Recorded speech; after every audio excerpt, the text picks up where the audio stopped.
Welcome to Butch on the Rocks. This is a brand new channel dedicated to rock tumbling, and I'm gonna start out by showing you some of the equipment I got. I'm a complete novice when it comes to rock tumbling. I've never done this before. Basically, just watched other YouTube channels about rock tumbling and got inspired by that, and uh, recently purchased some basic equipment to get started. I'm going to be doing this with my son, so hopefully we'll both learn a little bit about geology together and have a little bit of fun doing it. So, first off, um, the rock tumbler I got, I know there's a lot of nice ones out in the market. There's also like the National Geographic one, which I think a lot of people start out with. Um, I decided to go with this one. This is Harbor Freight's exclusive brand called Chicago Electric. It's a dual 3 pound tumbler. So I went with this one because, like the more expensive Lortone tumbler, this can do the two canisters at a time. So that was a good feature that I wanted to take advantage of. Try to get more rocks in at once without breaking the bank on a really expensive tumbler.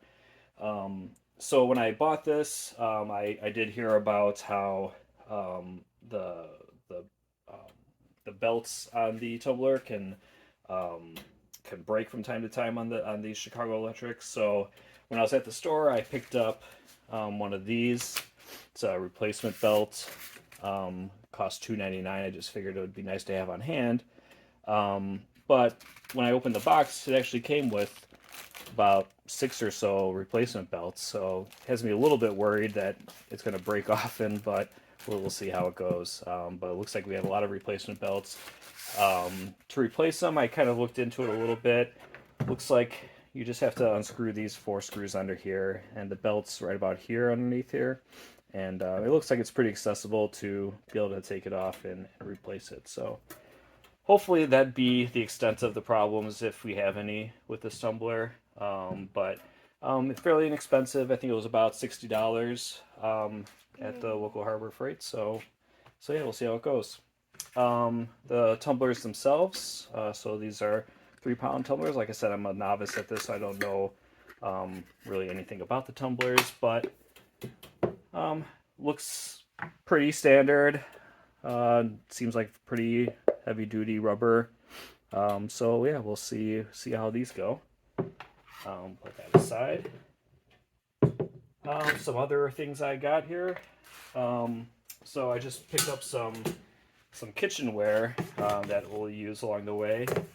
So I have a plastic colander and a metal colander, and then I have this other kind of a finer grained sieve that we can use for collecting the rocks and rinsing them out. I also have a 5 gallon bucket that these fit pretty nicely on top of.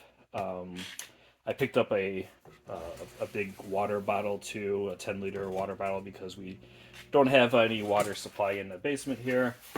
So I brought that as well, just so we can have a lot of water on hand.